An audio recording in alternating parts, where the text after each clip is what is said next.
Jesse Hagopian. I teach ethnic studies and English language arts and social studies at Garfield. I've been teaching there for about the last 10 years and feel like I've spent my whole life there because I went to Garfield as well. And it's so amazing to be in this room of all these Garfield graduates who have given so much to our community, to our city, to our world, and can't wait to find out more about the work that you all do. And it was really special to spend 8 weeks with many of the people in this room going through the history of our school and our neighborhood and the culture that many of you helped to create. And I just want to let folks know that this forum, the 8-week course and today's forum, was also co-sponsored by the Garfield High School Ethnic Studies professional learning community, and many of the educators here that brought their whole classes to this session today are part of that ethnic studies professional learning community. And one of the things that we feel like is so important when you're taking an ethnic studies approach to education is to have it be really grounded in place and where you're at. So the ethnic studies taught in Seattle looks completely different, not completely different, but very different than ethnic studies taught in LA, in Chicago, in New York, or wherever you're at. And so part of that for us was understanding the indigenous history of where we're at and knowing that Native people were here first and that colonization took their lands. And so we want to acknowledge that we are on the traditional lands of the Duwamish people and honor with gratitude the legacy of struggle that they have been through. And then part of that also in understanding the place that we're at is knowing that we're in the Central District, a place that was redlined, and that they forced Black people to live in, and then we made this culture, and interacting with other communities that were redlined in the CD as well, and so better learning that history has been incredible. So thank you all for helping us understand better where we're at.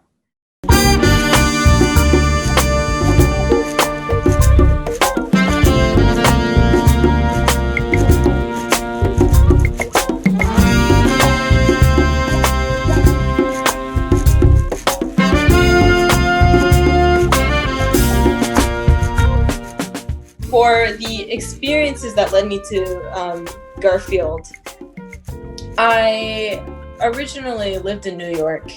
I lived in Queens, Jamaica. I grew up as, the child of a Caribbean American and Japanese immigrant. So my mom is from Kagoshima. My dad is from Brooklyn, but he's Afro-Caribbean. And we lived in a majority Caribbean neighborhood. I grew up eating a bunch of Japanese food, whether it's miso soup and rice one day or Jamaican patties the next day. Just growing up in a very a community with a lot of love and a lot of multiculturalism. And then I moved to Seattle with my mom after my parents separated a little bit. And it was a very different transition, especially coming from a basis where I looked like everyone to where I was the only person who looked like me in Seattle. And coming to Garfield was a really, really impactful experience for me because it was one of the first times that I was able to see so many people of color, see a lot of Black people, and understand not only just, I guess, the beauty of so many different cultures once again, but also rediscover who I was as a person. You know, especially being in the CD, there are a lot of different kinds of influences that really impacted me. And this included being in music. My mom put me in jazz in order to learn more about my Black heritage. And then also a lot of the food, which was just like, you know, you can get Ethiopian food, and right next door, you can get Thai food. Right next door, you can get soul food. And that's a very, very CD Garfield experience that you can't really get in a lot of different places. That also kind of shows in the layout of how the CD is constructed, the different kinds of cultures, the different kinds of people who come together and go to Garfield, who come together and set up their restaurants and shops. There's a lot of harmony, a lot of integration. That's kind of the beauty of going to Garfield. And that's why I chose to go to Garfield. You know, while there's the education at other schools in Seattle is, I'm sure, very, very good. The reason why I wanted to go to Garfield especially was I wanted to be in an environment where I could really not just hone down on academics, but really get to know people from around the world, people from different cultures, and figure out how I fit into that story. Well, I think of music as what grounds me. And, you know, especially my family, trying to give back to my community, trying to make an impact, trying to empower communities from marginalized backgrounds. That's probably what drives me. But what grounds me, what keeps me sane, what allows me to do what I do is listening to music that is made by analog, made by live musicians, made with soul and heart.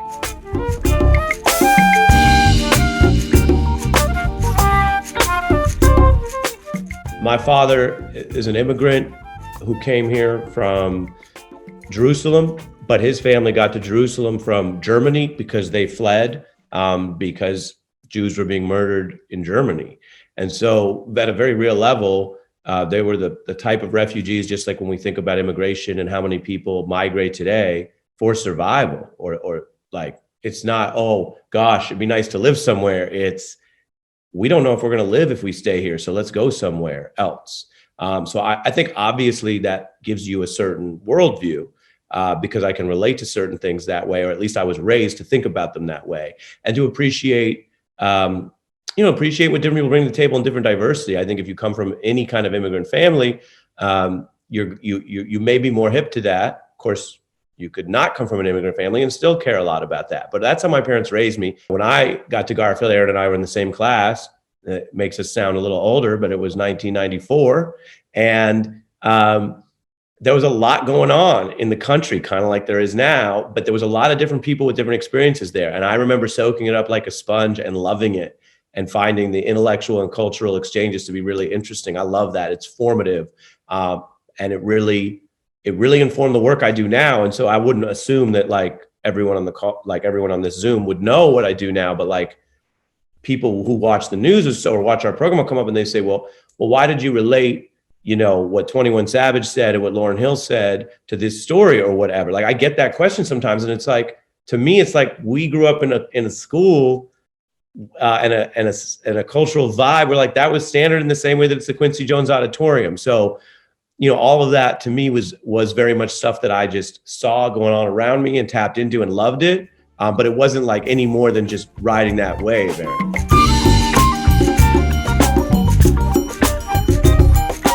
As it relates to when I was younger as a Seattle native, and what influenced me around that time, and also just, I think, what helped build my artistry was, I'd have to say, like, the public art and graffiti and 3D sculptures, and just this city is filled with art at every corner. It's almost like bleeding with art. And so anytime I would leave my neighborhood and go as far as like Linwood or Bellevue or Renton, downtown Pike Place, the CD, just kind of staring out the window and looking at art, it started to build this desire in me of like, well, that's cool. Why do I like it? Ooh, that's kind of boring. Ooh, that's flat. And just kind of like those small seeds. My mom, anytime I did like an art project in school, in elementary, daycare, middle school, high school, I would bring the art project home, and she would decorate the house and put it on display. And looking back on it, those were some core moments for building my confidence in the art that I would make. And so when I was in school and, everyone was doing their projects, it was more meaningful to me because I knew where it was going to end up. I knew that it was going to be on the mantle. I knew it was going to be in the kitchen. So anytime we had family or friends over, there was an event at the house, I knew my art was going to be on display. And so I knew that I wanted to make sure that it looked good.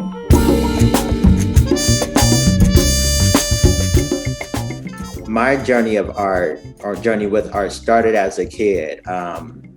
Growing up in the Central District on 27th Avenue, right off of Union, I was very intrigued by the street and hip hop culture.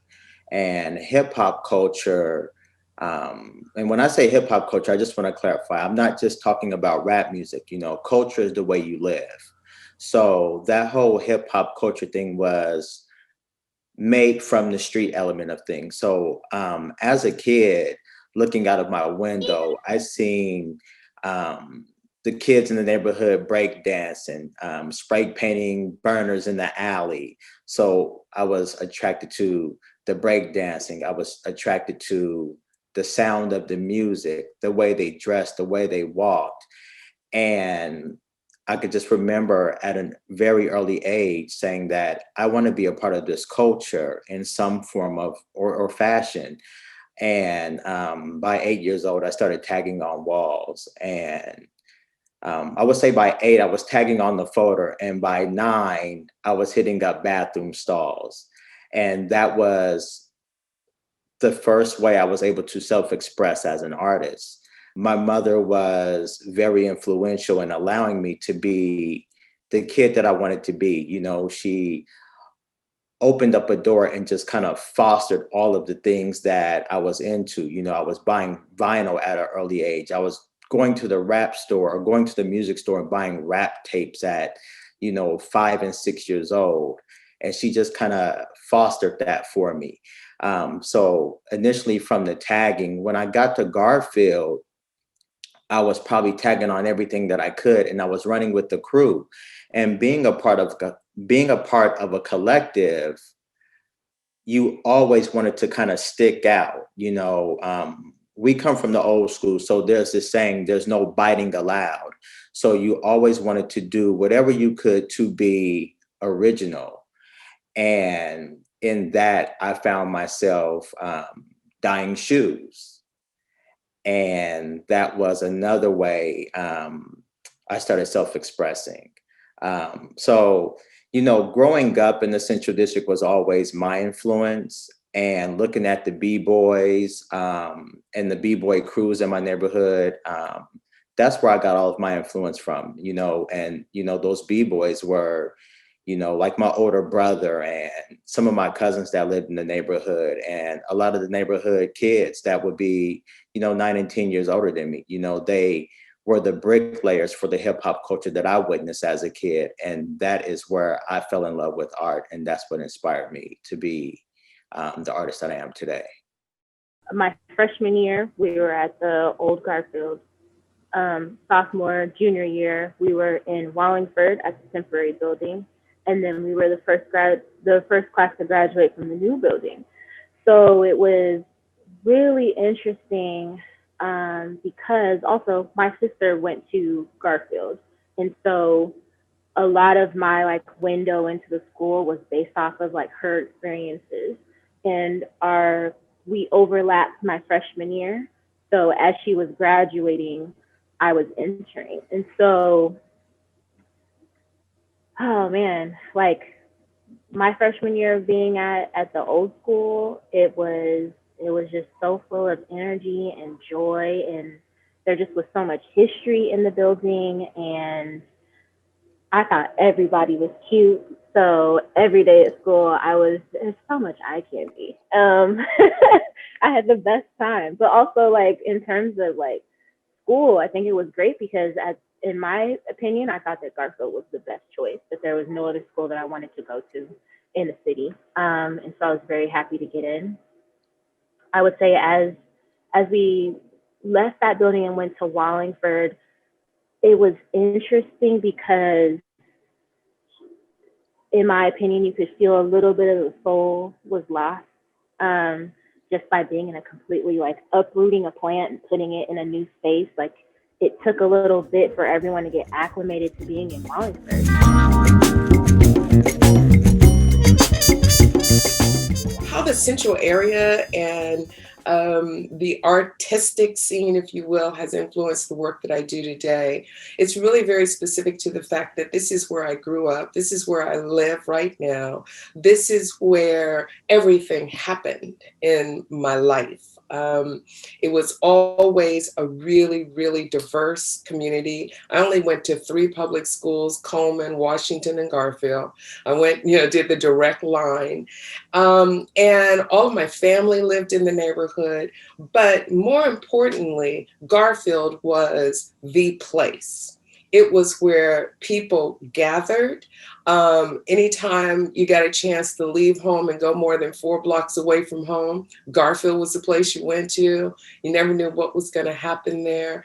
And also having older siblings and cousins who went to Garfield, I grew up going to Fun Fest every year. I think Fun Fest has become bubbling brown sugar at this particular point in time.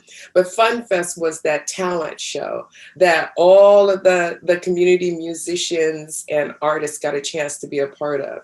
The nice thing about Fun Fest is that students performed, right? It was for students, but most of the students belonged to groups that maybe didn't incorporate students. So everybody got to come and participate in Fun Fest, and it just drew all of the community there. So that shaped my sense of connection, my sense of creativity. And of course, I had a couple of really amazing teachers who invested confidence in me. And so it changed everything.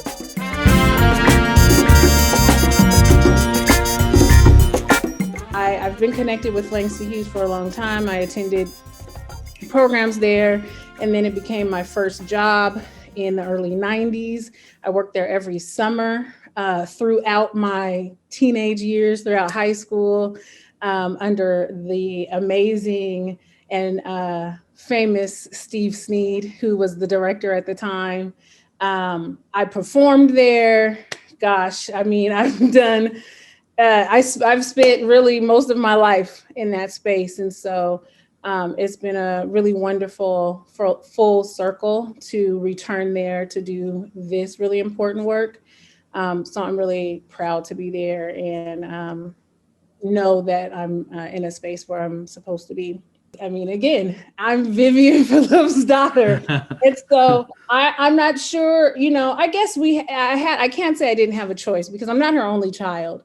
And, my siblings don't do this type of work, but for whatever reason, I'm a middle child. And so I think I was just drawn to, I think being the middle child kind of kept me a little closer connected to just the things she was doing, the timing of me growing up and the things that she was doing, how those things aligned, really kept me close to her community work and her work in the arts.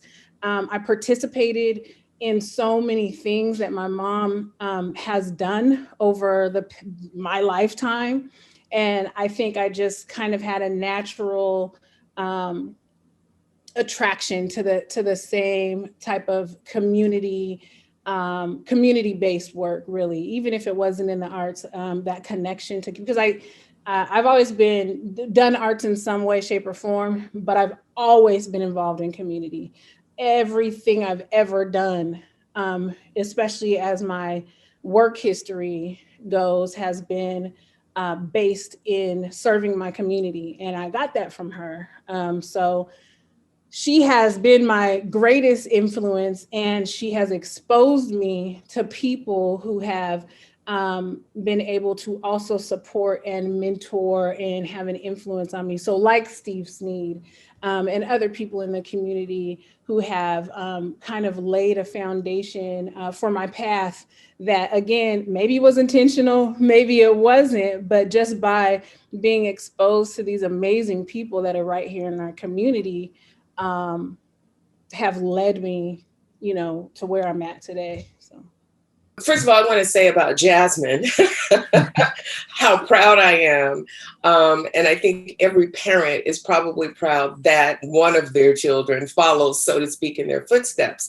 And I want to say to parents, you just never know what's going to happen. So, drag your children around wherever you go, which is essentially what happened with Jasmine. She had to go where I was. That was basically the deal. But as it relates to specific experiences at Garfield, there are many. So I know I'm the oldest person in this series because y'all blasted my graduation date of 1971. So let me tell you about the years between 1968 and 1971, which is, I entered Garfield in 1968. If you think back, it was a tumultuous time in the nation, but it was also a tumultuous time in Seattle. And it was on the cusp of the founding of the Seattle chapter of the Black Panther Party. So there was that. There was Black power happening at Garfield, within the walls, in the halls, in the classrooms. And it was just a lot of tumult. You could be in class one day and all of a sudden there's tear gas out on 23rd Avenue, because people are protesting or whatever, and the police have showed up. But at that particular point in time, there was a teacher, Sally Pangborn, who was my language arts teacher. She had a group of us in her class, and we were all Black. And she just tired of teaching us whitewashed history. And she really allowed us to explore various pieces of literature that spoke to our experience as Black people in America. It's where I discovered Before the Mayflower. It's where I discovered the writings of Sonia Sanchez. It's where I discovered a lot about Black art, culture, and intelligence. And she ended up being fired from her job at Garfield because they said that she was not appropriately teaching. She was letting us kind of go wild. We had our classes in the library, and she allowed us to explore the library. She bought books for us from home. So when she got fired, she let us come to her house, and she continued to teach us from her home. And it was an awakening for me. And that instilled in me a sense not only of Black pride, but of Black power and personal power. And then, as I said, it's on the cusp of the founding of the Seattle chapter of the Black Panther Party. Well, Dion Henderson was one of those individuals. He was a Black Panther. He was an art teacher. Now, I'm just going to say this, and I'm not ashamed of it. I wasn't the greatest student. I don't fit into convention. So I had a lot of tension with a lot of my teachers. And at that time, they would send you to what they call the alternative school. And the alternative school was at the Horace Mann building, which is now called Nova, or was called Nova. It was the best thing that ever happened to me, because Dion Henderson became my art teacher. And it's where all of the people who were non-conventional thinkers got to be together. So I had the experience of being in the building at Garfield with some really incredible teachers, but I also had the experience of, I'm not going to say being expelled, because I wasn't expelled necessarily, but I was labeled as difficult. And so those are the experiences that lasted a lifetime. And one other teacher, Lindsay McLean, who was my, I forget what they call it, like home economics or something like that, teacher. And I sewed. And so I was able to take alternative classes that were fashion construction and that sort of thing. And she said to me, you have the depth of sincerity to succeed. No one had ever said that to me before.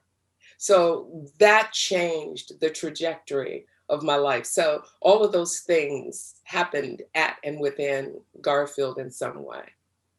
Garfield was an interesting experience for me in general, because I came into Garfield my sophomore year from Lakeside, having been at Lakeside from 6th grade through 9th grade. And coming out of elementary school, I really wanted to attend Lakeside. I wanted that private school experience. And it was, I was out of a handful of Black students, middle class, with, surrounded by very, very upper class, primarily white students and families. So I was like living in two different worlds. And so after 8th grade, I was really like, yeah, I've had enough, but I'll do my freshman year here. And then, mommy, please, can I go to your school?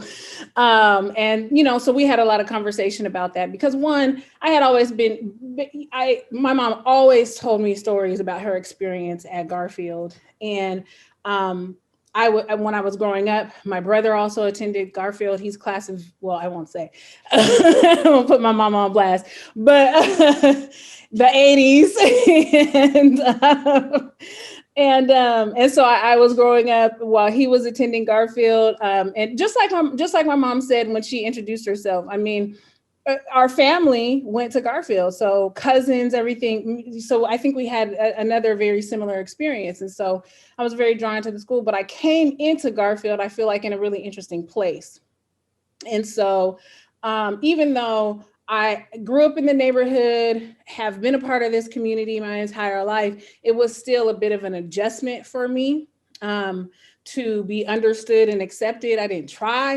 I wasn't trying to be accepted. I'm not that kind of person, but it was, I had to find my place in that environment, because coming from private school, the levels of where like the classes are different. And so I was put into these classes, and sophomore year, I'll say, when I first came to Garfield, I achieved at a bit of a higher level. And so that made me a target, I guess, in a lot of ways. And so I had some very interesting conflicts with people who didn't like me because I got good grades. Wow. And literally like would want to fight me, told me I thought I was better than everybody. I mean, it was like a whole thing.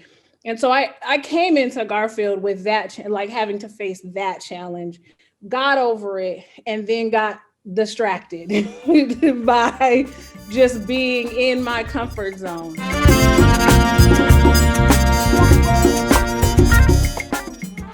Well, I guess my earliest experiences is being born from parents who were both raised in the Central District. And so my family ties to the community have always been a part of my foundation when it came to everything from activities, schooling, and also church. So when it came to their, I guess, direction and parenting, they were focused on having children that were very diverse in their education, very pointed with their activities in the community. So we grew up being a part of Rainier Eagles, cheer squad, to also being in various community choirs like Total Experience, gospel choirs. My mom, who is Mrs. Jones, who used to be a teacher and then administrator at Washington Middle School. I was born and raised, I was basically raised there at Washington Middle School. So being a part of everything from her drum ensemble to dancing there to actually going to school there in middle school. So having parents that even brought us to Garfield basketball games and football games and seeing the marching band and the pep band as 3, 4, 5, 6-year-olds.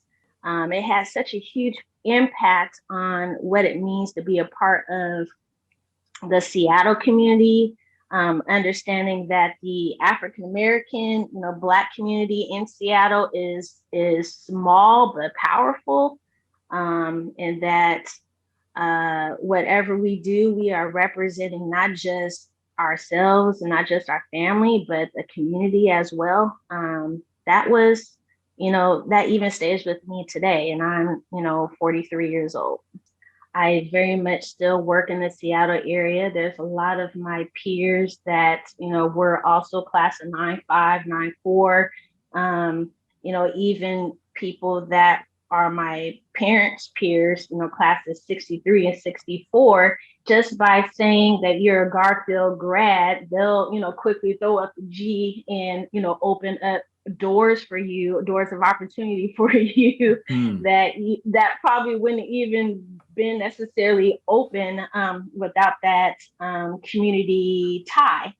And so, just being able to have the opportunity to go to Garfield, after all these years of going to things like Bubbling Brown Sugar and like the sports games that I was telling you about before, and walking into that facility and being a part of such a rich opportunity for diversity, like how you spoke of like the music departments. Like I was not only a part of the marching band, but also the full orchestra, not just on the cheer squad, but also doing genealogy and genetics, on the second and third floor, so there's so many different cultures that maneuver in that building, but we all have a heart for the school, that even our like school assemblies were just live and popping, back then, because, and it just didn't matter what culture you were. It's just everybody knew the pep band song, everybody sang, I'm so glad I go to Garfield High, and so even graduating, you just have that as a lifelong pride, for sure. Music and singing especially is very much my I would say stress reliever, very much my vacation zone. I think when you're in a profession that can be really stressful, really fast paced, go.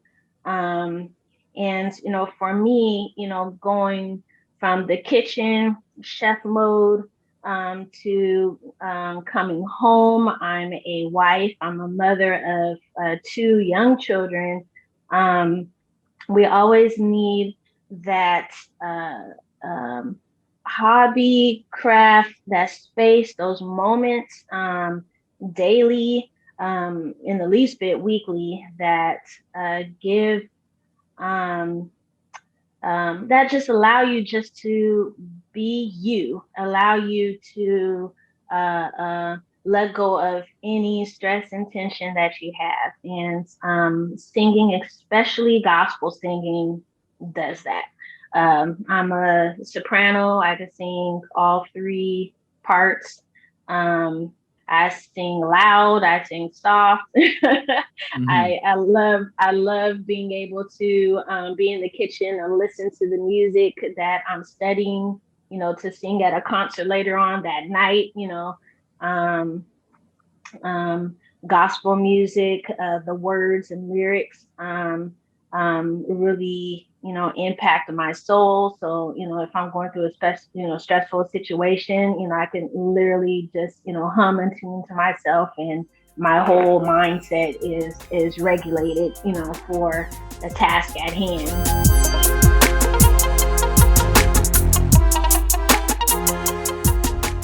Thanks for having me. It's my pleasure to be able to wax poetic about my take on the artistry that's known as turntablism, and just kind of my whole participation in Seattle's hip hop culture, musical culture, just because I don't think I'm really bound to just hip hop, although that's the core of what I do. My hashtags that I wrote: freaking the frequencies frequently, and 3 Fs. So that kind of encapsulates what I do. I play with frequencies. I discover how they interact from artist to artist.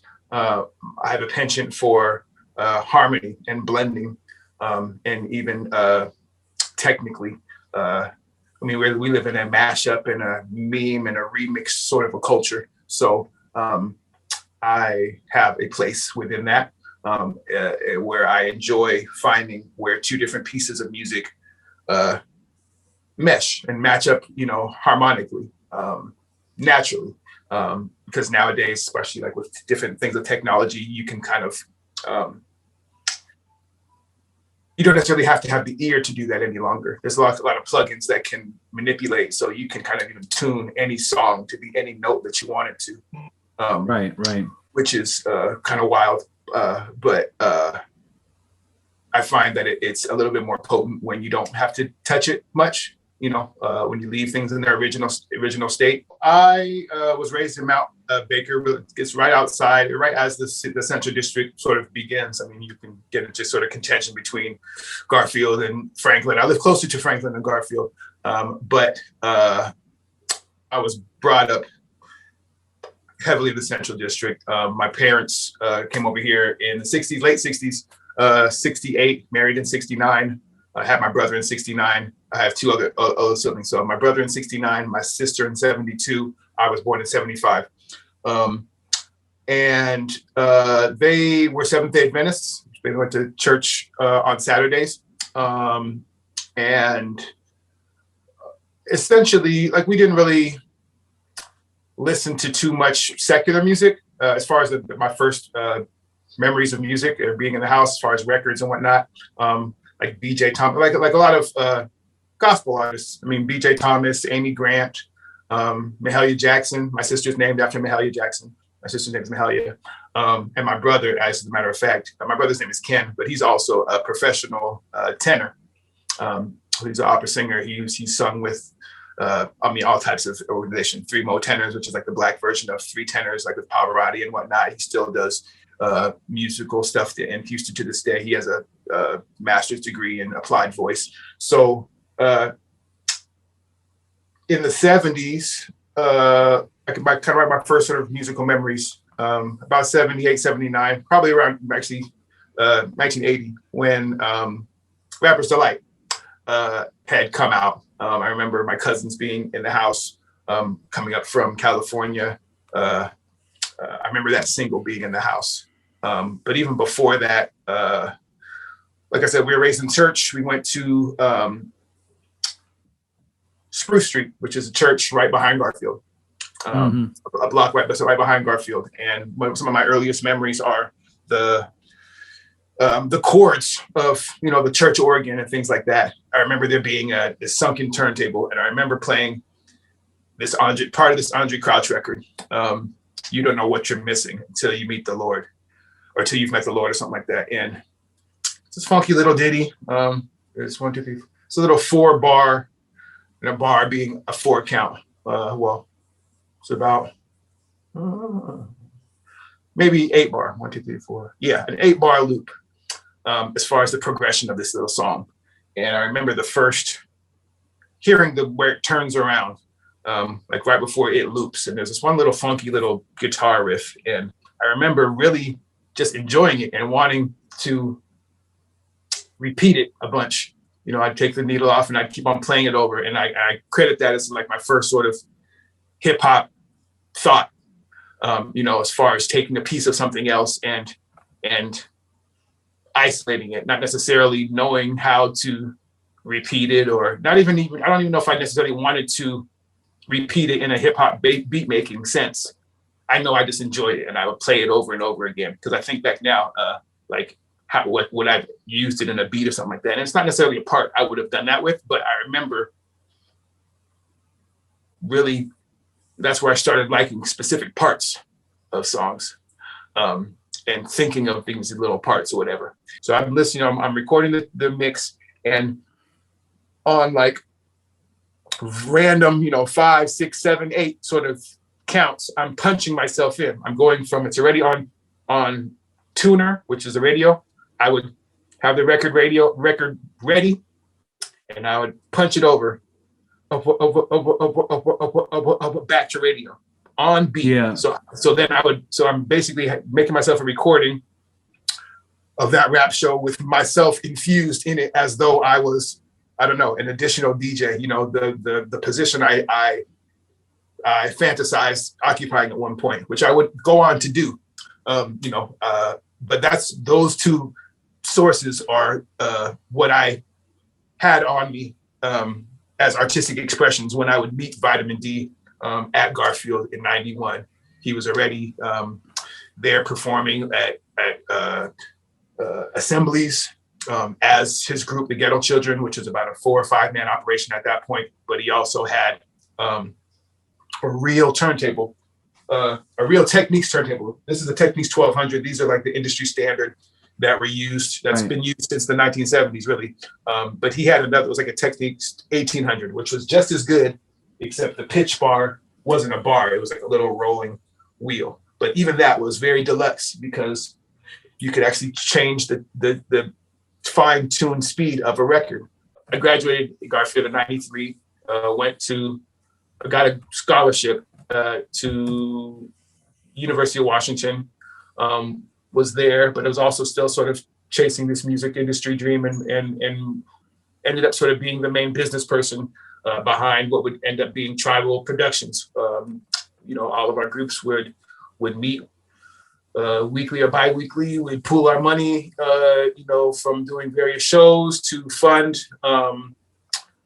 the duplication of our first, a lot of our things. We had demo tapes. We had our first compilation, which was untranslated prescriptions, and everything. All these things are based around the concept of the pharmacy, which was the name of the studio, because it's Vitamin D Studio, and we're giving you what you need, kind of a thing.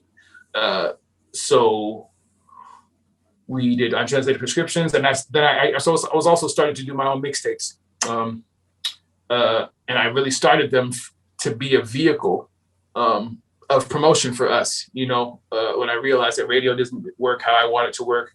And I'm not only mixing for Nasty Ness on Rap Attack, but he's also a record promoter. So I'm getting a lot of free records, free popular records of the day. Yes, On the Screen is actually probably my first mixtape, my first retail mixtape that I sold in stores. That one, it was called The Blend Result.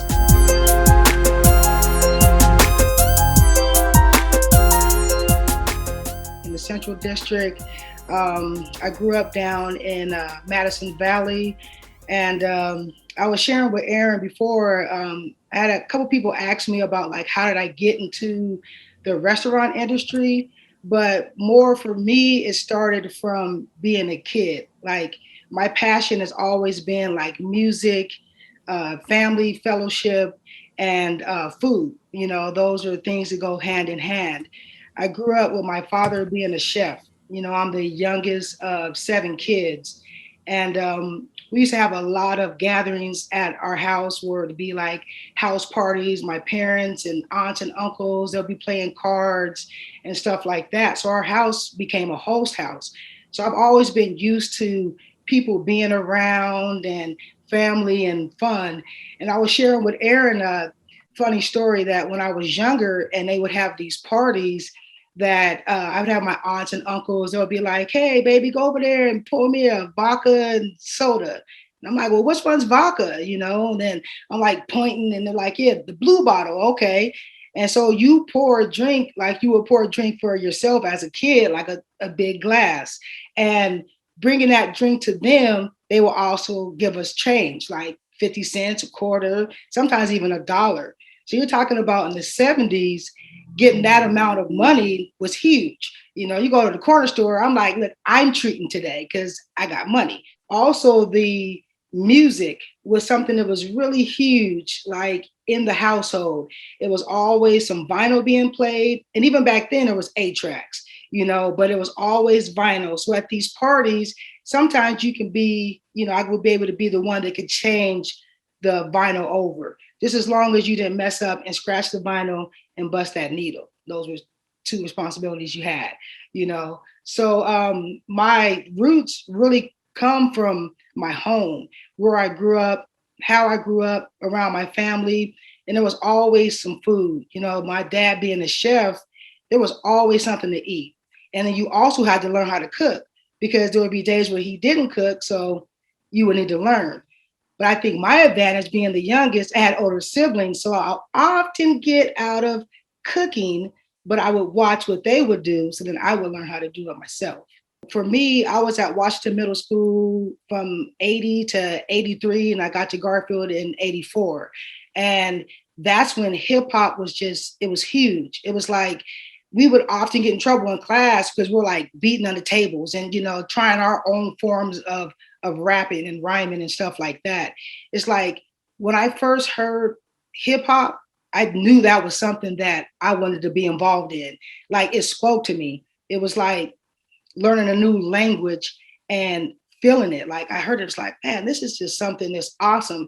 And so you had a whole culture of kids that were being inspired by a whole new sound, something we've never even heard before. And then we started being our own creators and creating that music for ourselves. And in the back of Washington Middle School on the 23rd side, there was this platform. I don't even know what was underneath there, but it was a platform where after school, a lot of kids would hang out. We had the boom box, or someone would have a boom box, and then there would be a lot of popping. There would be a lot of breaking, and it would just be fun. There was no drama. I think that's one of the things I really loved about being in the Central District and growing up, is that everybody was super cool. You know what I mean? And that was the thing. The hip hop helped you create your own style, because it was like you wanted to match make sure if you had on some Nike shoes, your top was Nike. Or if it's some blue, you gotta have blue up here. You can't be coming with these weird little color schemes and stuff. And that gave us our own style and fashion. So you went to school wanting to be dressed like, look at me. We went to school to learn, but half the time we went to school to be like, look what I got up. I grew with that culture. It wasn't something that was already here before I got here. You know, it was something that I was around, and then I got to watch it grow. And as I got older, I actually got to be a part of that culture too. But it all started back from middle school, being at Washington and all that breakdancing and bopping and popping. And you wanted to be, you had to sharpen your skills, because if you thought you were a popper, someone probably could pop better than you. If you thought you was a breaker, you had to practice. You can't just get down there. You might break your neck. You know what I mean? So it was one of those things where you had to actually sharpen your skills, because you knew the next day it was going down again. From Washington and Garfield being so close, I mean, we would often go up to Garfield and just watch the practices, or go to the games, watch the band. And I was playing trumpet at first, but it was the drums that kept, I would just be distracted because it was calling my name more than learning how to play the trumpet was. So I put the trumpet down and just kind of followed my passion. It's like I had a song where I wrote, I marched to the beat of my own drum, meaning like I had to do things that was a little bit different based on what I felt. And I knew that if I followed what I felt more than what people thought, then I ultimately would be a better person because then I'm following my own path. So being at Washington, I was sharing with Aaron how the band, Garfield's band, would come down and they would play an assembly for us. And at the end of the assembly, they'll be like, well, if you went to Washington Middle School, stay standing. And everyone else had to kneel. And I was like, oh man, I can't wait to go to Garfield so I can be in the band and then come back down to Washington and I can stand up and be like, yes, I went to Washington. You know what I mean? And was so proud of that. Those were little things that I was just proud of.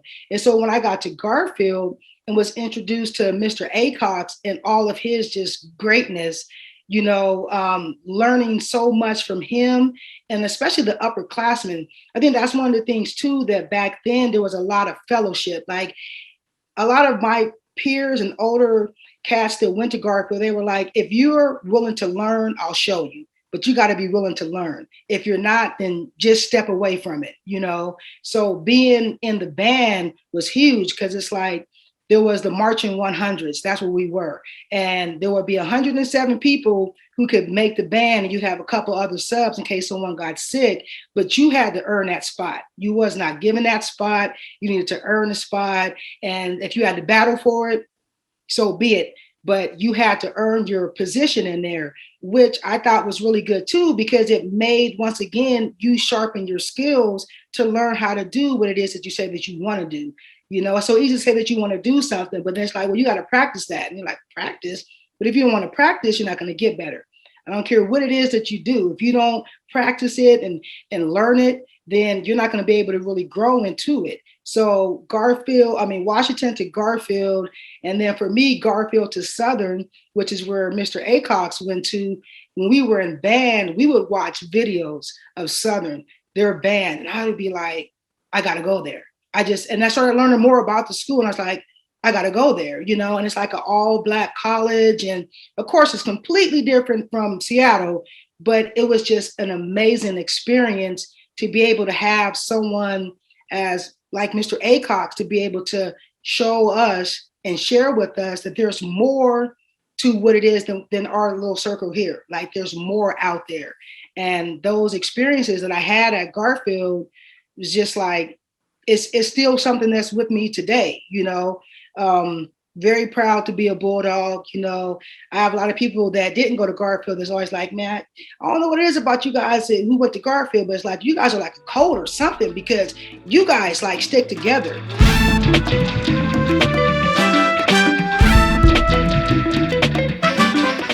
I left Seattle after graduating from Garfield, and I went to Juilliard, which is a music conservatory in New York. So that means I was just studying music, playing trumpet. And since I graduated college, I've mostly just been playing, touring, recording, working on music all the time. So to your question, Aaron, about my early life experiences, you know, I think for me, I owe everything really comes back to me, to Garfield and to that Seattle community and that Seattle lineage of music. You mentioned Bob Nat and Clarence Acox, who were these two educators who came from Louisiana to Seattle to teach jazz. And there was, you know, year after year, there were groups of young people playing jazz. And so I think jazz is such a powerful art form for so many reasons, which we can get into.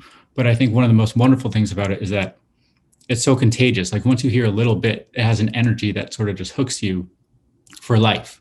And that's what happened to me when I was 7, 8 years old, because my babysitters were playing instruments in the jazz band at Garfield. So I would get to hear them at the community center. I would see the trumpet players in the back and I would want to know what was going on. And that music, the feeling, the dance of it, the swing of it, it really made an impact on me. And also the community aspect of it. I always love the fact that, you know, uh, in jazz, you can have large ensembles of people working together in democratic ways. It's not just about one person and accompaniment. It's about group. It's about ensemble. So Garfield made a very big impact on me from before I even went to school there. So there were people who were 2 years older than me who were doing what I wanted to do in 2 years. And I was able to see them and ask them questions and try to figure out how can I make steps happen now so that in 2 years I can be doing the type of thing that they're doing. And then there were people 5 years older than me who maybe were off in college, but they would hang around or they would stop by and they would sit in with the jazz band. And I would get a taste for what they were doing with their life. And I would try to envision how can I take the next step where I am now to try to be like what they're doing. Or there were people like you, Aaron, who were playing gigs in the city, who were putting on shows and maybe not 7th, 8th grade Riley, but 9th, 10th grade Riley. I remember getting to step out onto a bandstand with you and getting a taste of like, what is a professional music community like? And what are all the elements of the broader ecosystem that contribute to the music? Because it's always a lot more than you might see. And it's also a lot more than I think is romanticized. It's more than just practicing your instrument. It has to do with relationships and who you invest your time in and how you treat people. All these very fundamental things, I think, become a part of it. And that was big for me, was like, see people who had figured out what those fundamental things were a few steps ahead of me, and then ask them questions or get to play music with them or just see them and be inspired by them so that I could have the inspiration to keep out whatever I was doing at the time. It was a crazy moment because we had gone out to New York to play in this music festival competition, playing the music of Duke Ellington. So in the afternoon, we competed in the festival, which means that you play 3 songs and there are judges there and they determine, how you rank compared to other bands in the country. And then after we played, I walked a few blocks over to Juilliard where I had an audition on the same day. And I played the audition. And then that evening, I just found out that I'd gotten into Juilliard, which was a whole, dream come true type of moment, and then stepped on the stage to play this song. So there was a lot going through, my mind at the time, but Wynn Marsalis is someone I looked up to for a long time. Just an incredible trumpet player, incredible musician. And I think I was sort of feeling like, because I had invested the time and the practice into my work, I didn't have to really worry too much, and I could actually try to go at him a little bit. And he would sort of see that in me and maybe would get pushed out of his comfort zone a little bit, and then we could have a real honest conversation musically rather than one that was just sort of for show. So that's sort of what was going through my mind. We didn't talk about it at all until we were on stage, but it was a lot of fun.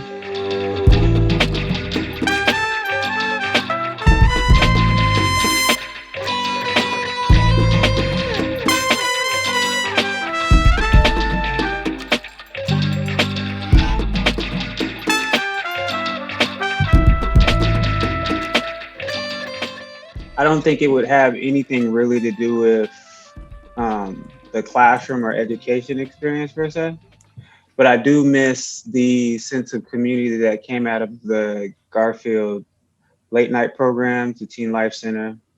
I think that saved more people than we would like to admit. I think community was different back then. There was police bar on, so we knew the officers who were down there. Everybody who was in the center was somebody in the community that we knew. I felt like it was a safe space that my kids don't currently have. I can't just open the door and tell my daughter go and, you know, be comforted knowing that she's going to be fine, you know, when she gets to her final destination, or that something may or may not happen en route to her final destination. So I think that, you know, more, you know, there's those community programs that were, you know, ran and operated by members of the community. They employed members of the community. They had programs that were centered around mentorship. You know, they just had all types of programs that we could tap into. I mean, there's no CAYA anymore. So when I graduated from Garfield, I was the last class to have my freshman year there. And then I was also the first class to graduate from the new building. And so if I could go back, I would go back to around this time of my freshman year and take as many photos and videos as I could, just trying to capture and archive the culture of what in some ways deeply inspired me to be an artist. I didn't realize at the time just how many murals, I mean, I knew, but I wasn't fully aware of just how much art inspired me. And I literally saw it everywhere, like above the lockers, below them, on the corners. Like they literally just, the whole building was engulfed in the art. And I wish that I would have been able to appreciate that in the moment, and then also capture it from my artistic lens at that time. And then at the same time, there are a handful of people who, just thinking about the community of the CD at that time. And, you know, a lot of folks were lost in translation when we went to the new school. Some folks just decided that they didn't want to go to Garfield anymore, or was too far, or this, that, and the other. And so just really enjoying how many beautiful Black people were at Garfield at that time and that were in the CD at that time. I wish I could go back to that and just drink in those moments. So that's my answer. I probably would echo Perry's sentiment as far as going back and just archiving more, you know, being able to take pictures. Like the first assembly I saw as a student arriving at Garfield as a junior. It's like the original cast of the Ghetto Children, which was like a 5-person ensemble at that point. It's like Vitamin, his cousin Damon Brown, homie Dan Capabilities, and a few other folks. Like that was kind of the first time I ran into like a turntable that was a real DJ turntable I could touch, like an actual Technic 1200 that wasn't a belt drive wobbly situation, and just meeting people who got a little more access to that kind of equipment, and just kind of were a little bit more on that journey, you know, and where we kind of would end up forming the Voltron beast that was Tribal Productions and music and all that stuff. Yeah, I'm an archivist outside of that. So that kind of thing, those early assemblies, and seeing, you know, the beginnings of the kind of creative spark are the days I would kind of go back to and perhaps relive and capture media-wise. In tackling your question, Aaron, I mean, I think of two things. One is very somber but real, which is when I think on our 4 years at Garfield, the day that we had a shooting where 2 people were shot, and it was during school hours, and that was so scary and formative for everyone. So if I was ever thinking back on like a sci-fi memory lane, yeah, you'd want to go back and say, gosh, what would it mean to get there that morning or intervene or do something? You think about peaceful intervention. You think about why people sometimes make a bad decision, especially kids, as you all, you know, those of us here who are dealing with kids or educating kids, the younger they are, the less they may have thought through something, and it could change their life and other people's lives. So I would definitely think about intervention there. I mean, that's just what popped into my head. On a more positive note, I mean, we felt a Garfield special, and I think any environment that has a level of diversity and excellence and inclusion can be a really special environment, because I certainly appreciated it more as I went around the country and found other people did not have the high school experience that we were lucky to have. But so I remember enjoying the big assemblies at the time, but I would definitely love to be a fly on the wall and go back there in the spirit of your question, because like we knew it was special and there was a lot of spirit and there was a lot of energy and there was a lot of people like competitively pushing each other and clowning each other and figuring out who you are as you try out different roles in your adolescence. So I enjoyed it then, but I think if I went back now as an adult, knowing what I know now, I think I would find it even more hilarious and fun and interesting. And I don't know, I'd be the first to, learning is about being first aware of your own ignorance. I don't happen to know right now whether that vibe that was our 90s vibe is still a big part of Garfield or other schools now, or what it's like. I don't know. But I remember valuing that. I'd love to go back through that. And again, good to be on with everybody. For me, I came out in 87, and in the 80s, it was so much fun. It was so much culture. But also as I've gotten older, losing friends. So if I could go back, I would like to go back to be with those friends that I've lost and just be able to hug them, love up on them, and create more memories than we already created. It was just so special during that time being there that I would just want to go back just to go walk down the hallways and kick it, hang out with my friends. So my thing would really just be about going back and creating more memories with the people who are no longer here with me and who we created crazy memories when we were in school. So, that, like everyone's saying, the assemblies were always fun because, for the culture of hip hop, the way that it was during that time, and, being in the band and, playing When Doves Cry Again, just one more time, or just marching down during the assembly, during the football game, you know what I mean? Just going back and doing some of the fun things that we did during those times. But more importantly, going back and, hugging up on some of my people I don't see no more. I'm not even sure where to start with this. My whole 4 years from 93, 97 was just like a blast. But I think if I had to go back, I would want to relive the first day of school, my freshman year. Coming in September of 93, the school just looked so big and ginormous. And I could just remember walking through the halls, walking through the halls and just realizing how much freedom and independence I have coming from mini middle school, where we couldn't wear hats in the hallways and we had to walk on the right side of the hallway, and things were just so structured there. So when I came into Garfield, just a sense of independence. And from there, I just kind of took off.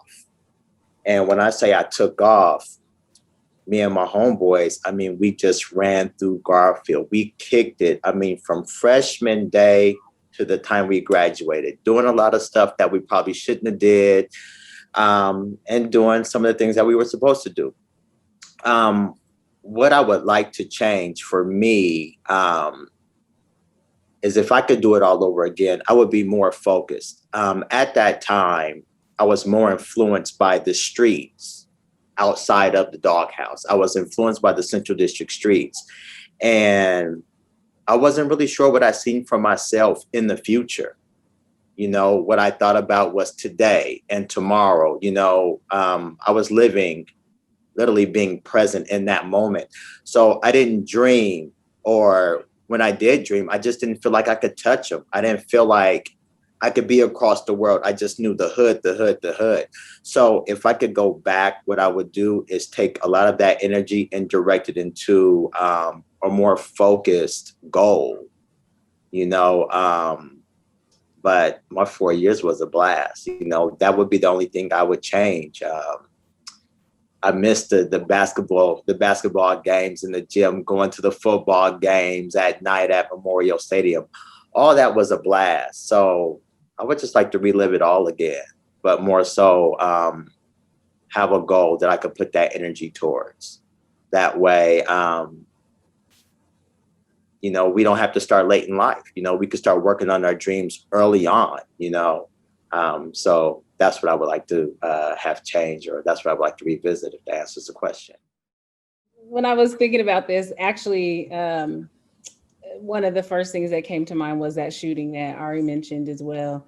Nothing that, I don't know that I could have done, but certainly going back in time, I wish that that incident wouldn't have happened. Anything that has to do with violence, gun violence, young people, it can be traumatizing. It's kind of etched in your memory as far as like, what we were all doing in those moments. It was lunchtime, and it was a crazy moment to experience, gun violence that close to you when you are supposed to be in a safe space. And so what could have been done, what interventions could have happened in that young man's life to prevent that from happening is something that I think about, because I remember him vividly. I interacted with him prior to that incident. I regarded him as a sweet young man, but it was also clear that there was stuff going on in his life. And, when I think about the context of like high school and all the different experiences and backgrounds that we all come from, I think that, if people would have just paid closer attention to him, that might not have happened. So, and so I guess maybe the thing that I could have done in maybe recognizing that as a young person myself could have been to say to an adult in the environment, reach out to this young person, and perhaps that incident wouldn't have happened. Because also that incident happened because if my memory serves me correctly, he was being bullied too. So, just thinking about the high school environment and the way that we were all treating each other, and that contributed to an incident that, harmed people. So that's one thing that I would want to see not happen if I was to go back. And then also I skipped school a lot. Keep on it. I'm always honest. I talked about this the last time we were on. I mean, I skipped school a lot, and maybe I'd cut that down 50%. Skipping school was fun. I wouldn't take it all away because, we were lit. And We were. And so, but maybe not as much, because I do bring up this joke that I had a whole schedule. I had a daily schedule where I would attend certain periods. I'd leave from this time to this time, then I'd come back for the end of the day. And that was my schedule. I just, that was me. So I probably wouldn't do that as much. But one of the things that brings me kind of happy memories, and it's just kind of like, it's not one thing in particular, but I really enjoyed kind of like the impromptu, just like way that we gathered, like in that back parking lot behind the old gym. I have pictures, and some of you guys talked about like, wishing you documented more, took more pictures. I definitely wish I took more pictures, but I was always taking pictures of just us hanging out and doing things. And so I have like photo albums of just those days, just regular random school days. And so I have pictures of us, Melvin, you're in a lot of those pictures, and, the whole crew. And whether we were acting up or not acting up, those were just great times where we could just all just hang out, enjoy each other, and like be a community within ourselves as, juniors, seniors, just high school age people. And I really, really enjoyed those times where there was no agenda. There wasn't really anything going on, but we were together. And so those were beautiful times for me. And then probably the last thing for me that I would maybe go back and do differently is probably participate in more extracurricular activities, like actual school extracurricular activities. I participated in a lot of extracurricular activities. They weren't always at school. I think for the time travel question, similar to like the intergenerational aspect of Garfield community that I love so much, I will go back to a moment that wasn't actually at Garfield, but it was when the Northwest African American Museum opened up, and they sent a small group of us to go play at the opening, and we got to meet a Garfield grad, one of the great jazz musicians in the history of the music by the name of Buddy Catlett. And I got to play a few songs with Buddy Catlett. And I wish I could go back to that moment and really appreciate what that meant and who he was. But I also wish I could have done something differently, which is I wish I could have asked him so many questions. I think when I was young, oftentimes I would find myself in incredible moments and situations that I had the opportunity to be in the room or to be a part of something, but I didn't always ask questions. And especially when it came to folks who were older than me and folks who maybe were not going to be around for a long time. Buddy Catlett passed away shortly after that moment I got to have with him. So that's what I thought of when you sent that question, Aaron, to go back to that moment. But thanks for having me here. It's beautiful. Thanks for inviting somebody who was probably around to lay bricks to build Garfield.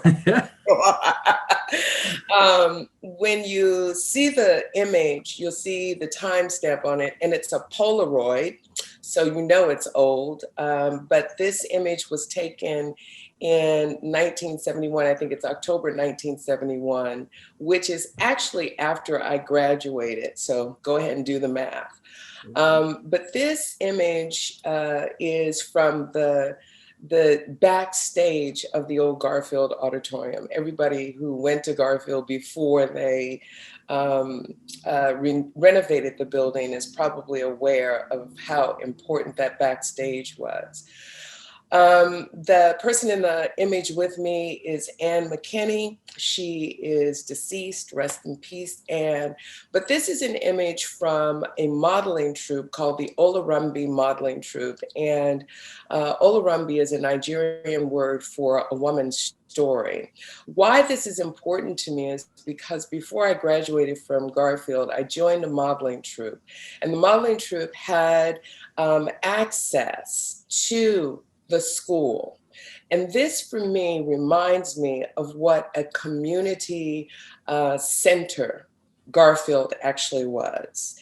And I think I go back to what Yidam spoke about and how it was such a significant place for community gathering. Even though we were no longer students at Garfield, we were still welcomed into the school. The modeling troupe had access to the school. And this is just one example of many, I think, where you can see Garfield as a center for gathering community, for creating community, for supporting community.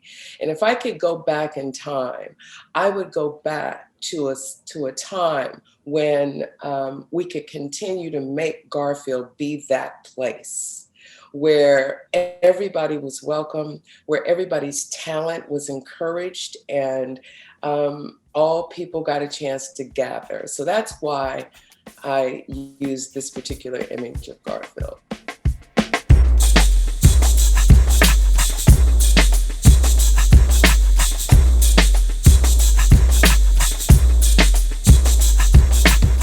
So I grew up in South End, Seattle, Seward Park area.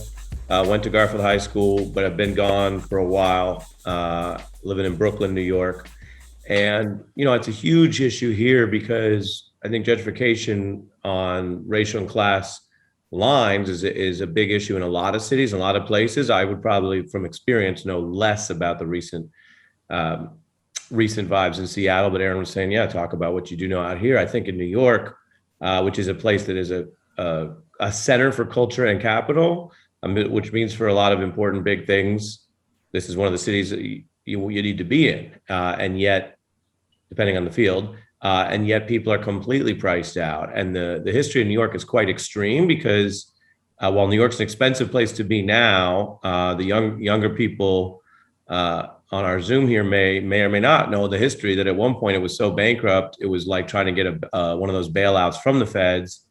They were declined, and it was just hard scrabble. So if you look at movies about New York City today, or you drop in and go through Manhattan, it doesn't look like that anymore. Sort of like what happened, and it was really in a tough way. I think when you think about what that meant for culture, I think for the day-to-day lives and safety of a lot of people, there were trade-offs.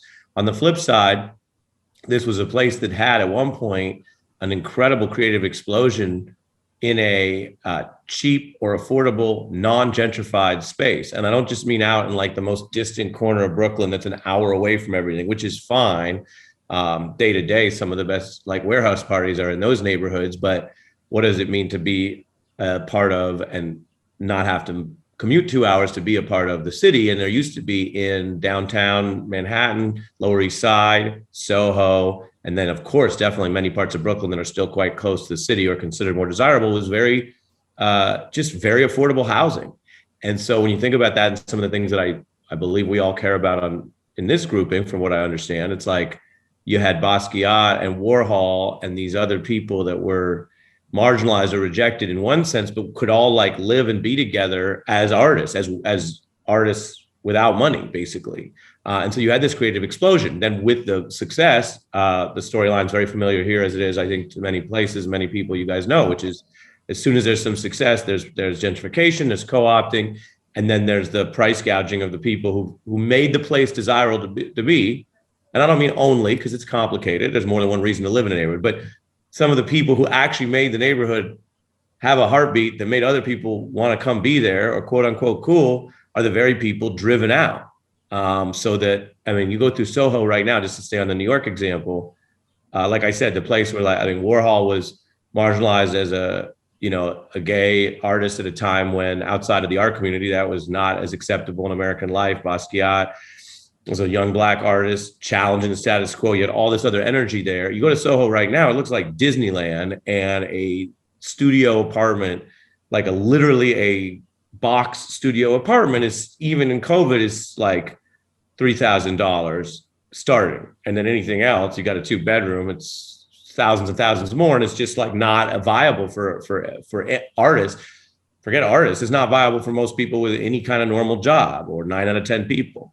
So I think about it there's many dimensions to it. So I'm obviously not speaking to all of them in the short time, and Aaron wanted us to keep it moving, but I do think it's something to really grapple with, particularly in creative cities. Seattle is one, New York is one, that without rules, if you don't have a regulation or some sort of progressive approach to how do you protect what makes a community, then who makes the decisions? Landlords. And it's not to even vilify landlords. It's just they're going to do what capital does, and they're going to try to make more money. So if you don't have, I mean, I'm sort of throwing a little policy in at the end, Aaron, but I think if you don't have a system or a rule to protect the community or protect the people who make the community what it is, then the decisions by default are just made by people who are trying to make as much money as possible. And you end up with the values of capitalism. Powell Barnett Park on MLK is my hopeful image for the future of the CD. During my youth, this was one of the most popular parks in the CD. Barbecues, birthday parties, folks playing basketball, and just community would hang at this park. It was the place to be and to be seen when the weather was nice. And I chose this location because I believe in the people, our community, as hope for the future of the CD. Gentrification has changed the visual aesthetics of the CD, specifically the architecture. So many of the buildings remind me of how much damage and displacement and erasure has been done to the Black community. But we the people, I don't know if I can agree with that, even though I do. So we remain, like, the inspiration, I believe, is in the people, and we can make any space home for us because we have that power. And so this park reminds me of the power of community and how we can truly make a park an extension of our living room. This is Owar Runga. He's a Garfield grad. He's playing trumpet here. This is from a concert that happened in Jimi Hendrix Park just a couple weeks ago. I saw it pop up on a Facebook live stream, and it meant so much to me to see that happening. Because Owar is one of these guys who I saw when I was young. He was playing in the Garfield band, and my babysitters went to Garfield. They would bring me to the concerts where they were playing, and I saw literally Owar play the trumpet, and I was like, that's what I want to do. So I always have that feeling and inspiration when I see him play. And then also, as to whether we are being used by the systems of capitalism and gentrification in order to maybe sanitize an area, in order to make it more enticing for a neighborhood to change, for displacement to occur, or are we honoring and investigating the heritage and the culture and the traditions of an area, and are we championing that, and are we celebrating that, and are we learning our own heritage through the arts? Because that's, I always think of jazz as a lens with which to understand American history and understand where we come from, and are we using that to teach it forward? And I thought this was such a beautiful example. This concert was on Sun Ra's birthday, one of the great geniuses of American music. They were playing Sun Ra's music. They were in Jimi Hendrix Park. Jimi Hendrix, of course, the Garfield connection there, the CD connection there to, champion and celebrate a community, which I think, as an artist, I'm always thinking, like, what are the two sides of the coin there, and how are we being used, and how are we using our art? So that's why I selected that photo. I selected the image for Africatown Village because for me, that gives me a lot of hope and encouragement of my community. I grew up in the Central District. I lived on the same block my whole life on 27th and on 27th between Pike and Pine. So I'm a Union baby, so I've seen the neighborhood change tremendously. I've seen people come and go. Even if you sit there today, the sound of it sounds different. You don't hear cars coming down the street beating. You don't even hear kids playing in the streets. You don't see baseball on the corner. You don't see football in the streets. You don't really see any of it. So, there's been a lot of displacement. So I selected this image because, you have a Black-owned building going up.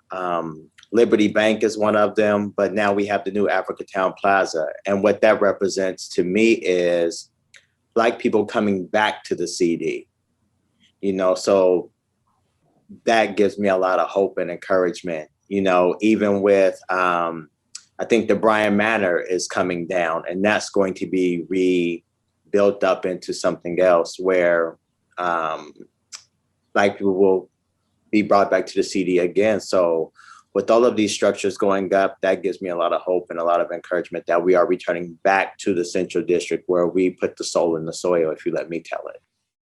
I just want to voice my appreciation for everyone who's here, all of the arts and cultural keepers. I'm just so pleased that there's a generation like you all that's really interested in maintaining a narrative that's an honest narrative about this community and making sure that representation is there. I have so much appreciation and respect for the way that Yidam and Dre's put together lyrics that actually talk about what's going on in our community. But you can go back to the image now. Oh yeah, no, that I just say thank you. Yeah, of course. Here we go.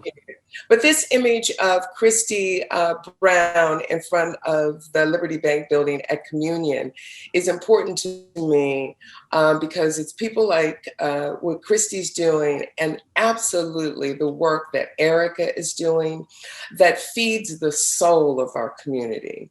And having grown up here, what I'm really clear about is that Black women are really the backbone of our community. They keep us uplifted, they keep us held tight together, and they keep us fed in so many different ways. And so I am from a legacy of having watched Black women do this in the Central area. And this to me represents not just surviving, but thriving in our community. So Christy, Erica, and others who are continuing to thrive and make it happen. I appreciate that. So this is a picture of Tulsa, Oklahoma, Black Wall Street, pre-massacre. And of course, it's timely. We're celebrating, I don't know if we'll call it a celebration, but this is the 100th anniversary of that devastation. And I know that for the majority, this is something that is just coming into people's consciousness over maybe the past year.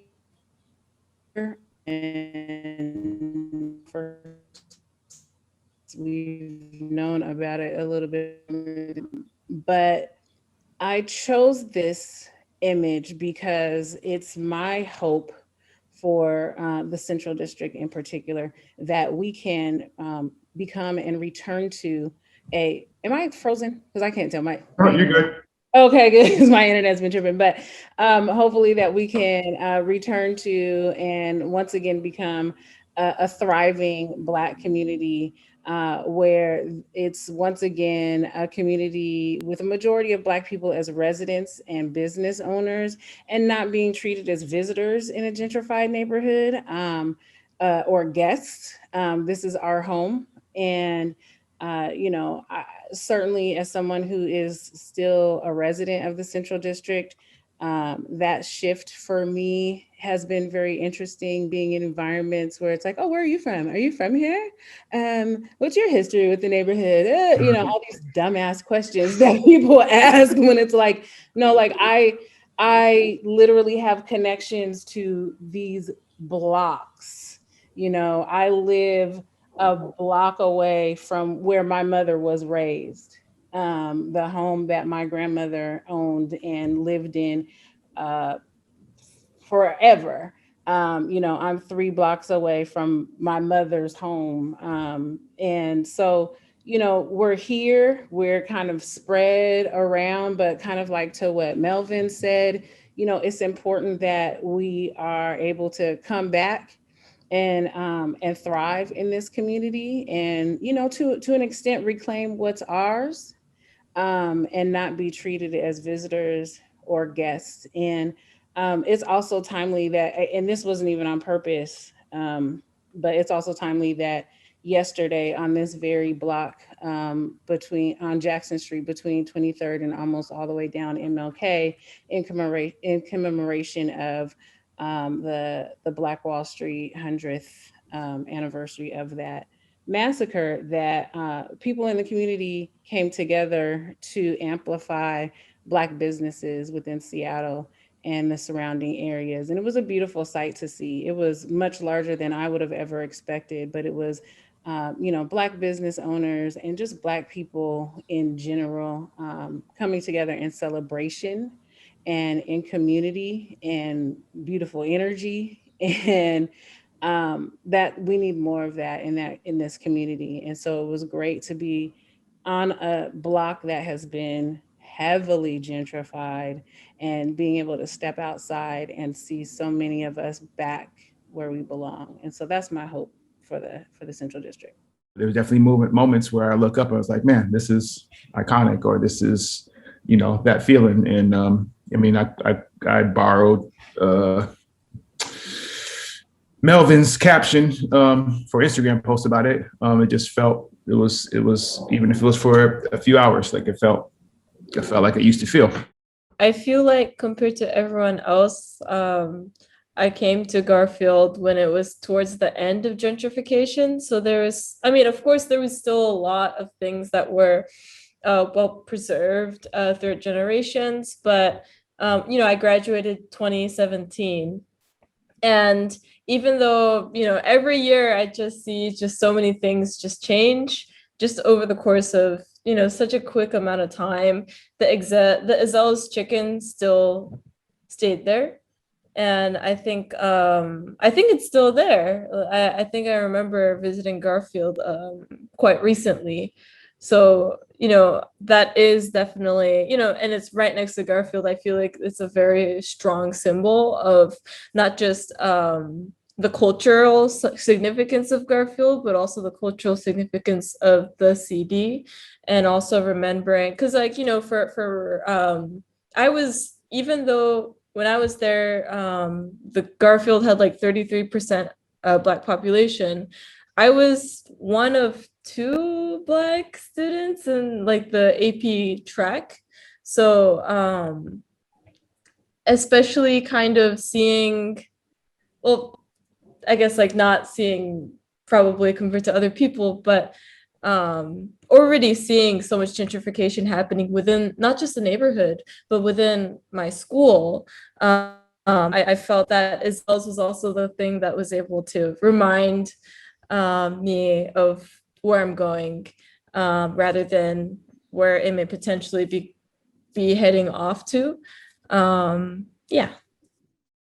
That is me at my grandfather's woodlot, which was named Green Enterprises. It was founded by him and his brother.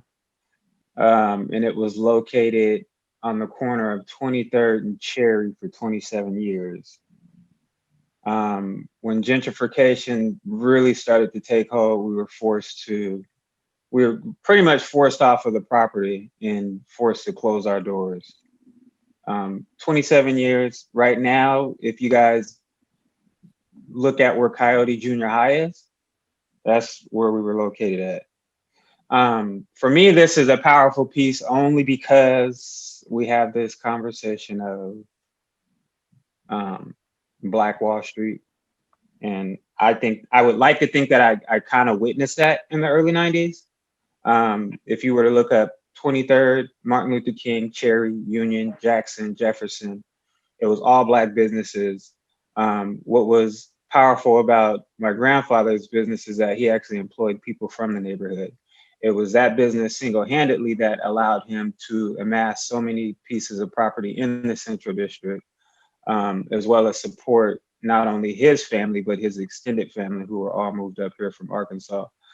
So for us, it really saved our family and provided gainful employment from individuals in the neighborhood. And we literally had people who would walk up off of the street and ask if there was work to do for the day, and he would just cash them out the work. So it's no longer there. That would be another go back to the future moment if I could have one. Thank you for educating us. And actually, to be honest, until you sent me that information, I was not even, I wasn't even hip to that particular part of your family history with business in the neighborhood. So can I say one thing in closing? I know you're a time crunch, but it scares me. Please. It really scares me that I literally can walk up and down the Central District and have to pause for a minute to remember what used to be there. So let that sink in. This is Fats, Chicken and Waffles. It's formerly, this space in particular just has so much history. Prior to Fats being here, it was Catfish Corner for over 20 years. When I was a teenager, it was a burger joint, One Stop Burger. That got some really delicious burgers from. But when Catfish Corner closed, it was really important for me to get the space to be able to keep the legacy. Because, we're talking about gentrification and how much everything had changed. This was something that I felt like needed to stay the same. Like that corner, for me, it needed to be about what it had been and what I had always saw as I was growing up. And that was just soul. When I was younger, there were so many soul food restaurants in the CD alone. Like you could go wherever. And my dad was a chef and we would go out to eat. So that's how many good,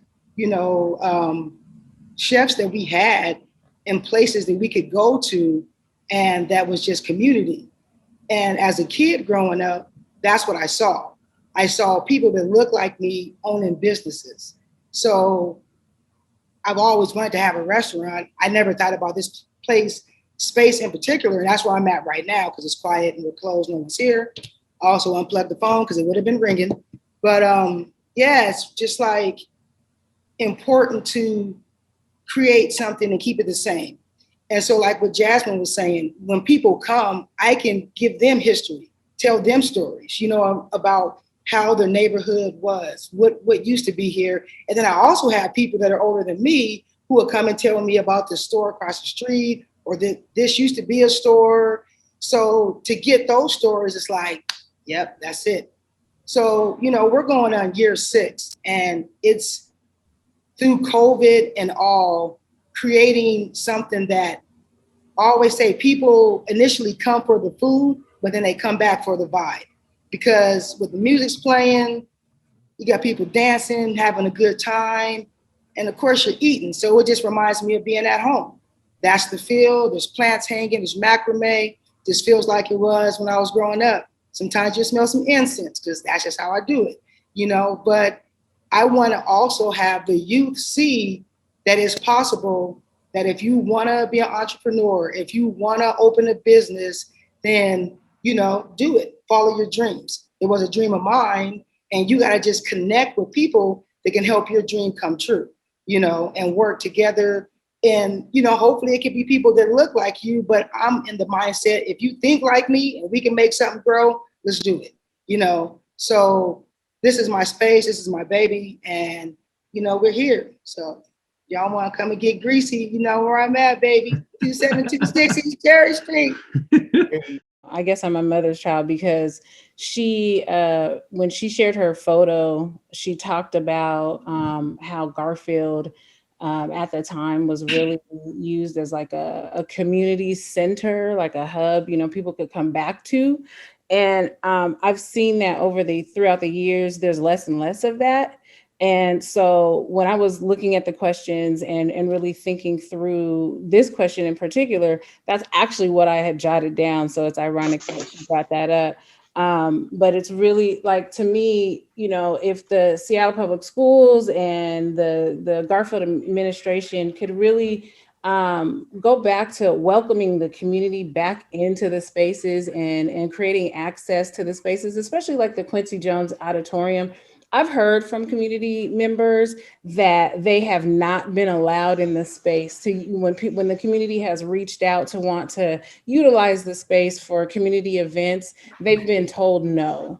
And even people that have had connections to Garfield in particular have been told that they can't utilize the space for community type events. And that's really disappointing. And so when we're talking about honoring the legacy of not only the Central District, but Garfield High School and the many people that have come out of that high school that just want to return back to honor the community, the school, whatever, in whatever way, and the powers that be not doing what they can to welcome people back, that's extremely disappointing. And so I don't know if, you know, it's certainly, I don't know if students can affect that, maybe raising their voices to say that they feel like community should be allowed back into the school, but people in higher level positions that have the power to make that possible need to make that possible because there just aren't, you know, there's Langston that, you know, that I work for, that's a space that's created for community, but within the community, the Central District community, there's just not a lot of spaces that people that are, you know, sentimental and nostalgic like Garfield. And so when we can't go back into Garfield, if we're not students or staff, that's ridiculous. And so that's like my gripe. And it really ties into like the legacy of, you know, in the 70s, after my mother graduated, she was able to go back and do a photo shoot and do events. I have not on many occasions since I graduated in 97 been back. It's a completely, you know, pretty new school now. And there haven't been too many occasions where I've been invited or felt welcome back. And so that I think has to do with the process of the ongoing process of gentrification that's happening in the neighborhood because it's happening within the school as well. And so, yeah, that's my 2 cents about that. I thought this was a beautiful question, but I'm still perplexed by how we can do this because at its core, gentrification is erasing people and it's erasing community. And I think that it's structurally racist. And so how do we, the people who have been dealt this situation, find a way to rebuild? It's hard. And so I think the thing that I would want to say, I took notes, and most of the other stuff that I took notes and suggestions aren't necessarily on this topic. It was more about what I feel as if teachers and staff need to do at Garfield, what I think students need to do, but not necessarily about rebuilding or dealing with your particular question, Aaron. But I think if you do decide to build something, make sure that there's equal representation of voices that are at the table when you do it. Make sure you're asking why. Why are you doing it? Who is it going to help? And really think about how we got to this point, because history repeats itself, and gentrification really is cyclical. Like, there's layers to it. So whatever it is that you're trying to build, make sure that you have an equal representation of voices. Make sure that you're really thinking about why you're doing it, and whomever it is that you're teaming up with to do it, make sure that you have the best intentions in doing the work. Otherwise, it's just going to lead to more destruction. But that's the small little nugget towards this huge ocean of questions that I feel like you've asked, Aaron. And I appreciate that you have all these people here to help answer it, because I think it's going to take everyone to be able to rebuild the city. More to her point, I really appreciate you putting this platform together, especially you being a white male. And I say that for very specific reasons, because we have this conversation of allyship amongst, cultures. You have a lot of white people who are deciding that they want to get involved in this fight and have these conversations, but there's also these instances where they're invited to the table and then just kind of take control of the conversation, and then our concerns aren't met, our needs aren't listened to, and ultimately nothing gets done, and they hijack the conversation and it just goes nowhere. So I think that's an important piece, is just figuring out how being mindful of who you're working and collaborating with, and that you guys are all on the same page in this fight to stop gentrification and repopulate areas that we once called our home. It hurts me to walk the central districts and see all these "we love our Muslim neighbors," Black Lives Matter signs, but ain't none of us there. We're not there. Who you talking to? And so that's a hurter for me. And so I just kind of want to throw that out there, is that as the importance of working with individuals, but being mindful that some of these folks ain't your friends, man. They heart not real. They're not in it. And so I'm always having this conversation with individuals about how I find myself taking a step back from community activism because it's so exhausting. And me being a father now, I have these immediate responsibilities that kind of take away from the role that I play in community and pushing the community further. And I kind of grapple with that. So little things like this are very impactful to me. They mean a lot to me, to be invited to the table and have this conversation.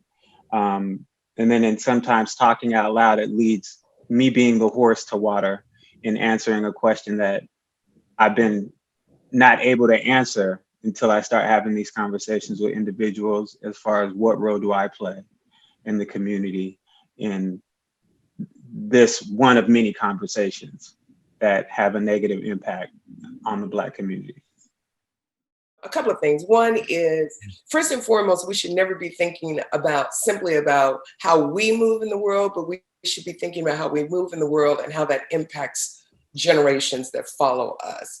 So when we're thinking about what to do, we should be thinking about what are we doing that sets the next generation up for success, and the generations that come after that. The other thing I want to offer is that it's really important to understand your history, our history, and the history. They're not all the same. And when we talk about things like busing happened at Garfield the second year I was there, and it brought in a bunch of white kids and it sent Black kids away. So think about what it means, really, truly, and honestly, to enact certain things that have long-term impacts. The other thing about Garfield is pay attention to who's doing what. When the Quincy Jones Auditorium was built, it was because the PTSA raised all of the money to build that entity, to build that structure. Well, who do you think was on the PTSA?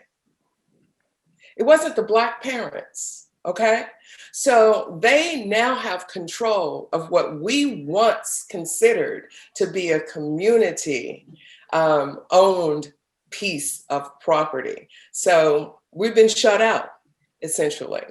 And when we think about also the ways in which our community has changed, we can't just think about it in the ways of from a perspective of what's been done to us, but we have to think about what we allowed to happen as well. The Central area was designated an urban village, which is a cute and sexy name for gentrification. And so when all of that density was accepted 25, 30 years ago in the community plan, we are living that today. So it behooves us to be engaged with our citizenry, to really understand who the hell is calling the shots and how to hold them responsible. So we can't just, you know, be like, oh my God, I'm a victim. Yes, we are victims of a lot, but we have control over a lot.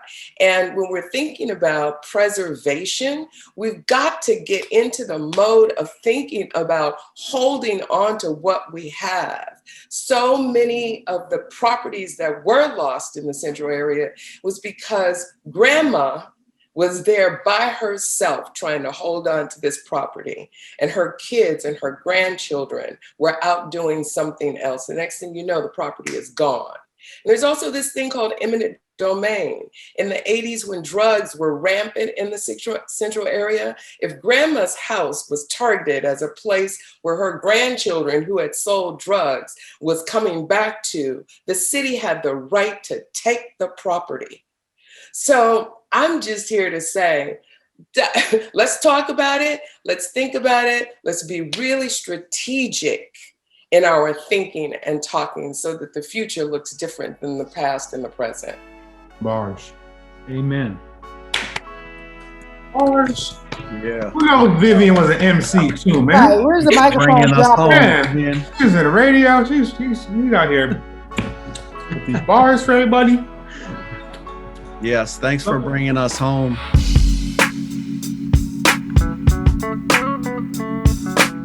I really am touched in the heart and spirit to share this time with everybody here today. And I can't say that enough, really. I'm thankful. And Jesse, for allowing us to be with you and with all your students during one of the craziest times in modern humanity with the pandemic and all the other garbage going on. In a digital way, we are breaking those doors down, and in a real physical way, in a being present, as Jasmine was talking about, we do want to be present on campus, and we do want to continue to collaborate. And for those of you who are in the Caribbean and New York and calling from all over the place, we appreciate you making time in your different time zones and your different situations. For those of you with youngsters and kids and balancing all your different hustles, also for making time for this. Thank you, everybody, and I'll follow up in the very near future. And stay positive, stay determined, and stay creative. That's all I got. Thank you for having us. Thanks, everybody. I'll see y'all on the flip side. E-house, once a dog. Dog house? Always a dog. Hey, in memory of Rick, y'all. In memory of Rick. Exactly. Yeah. Yes, sir. Yes, Amen. sir. Two Brick Rick. See. Rick. Yeah. All right. Let's go. Hold on for life.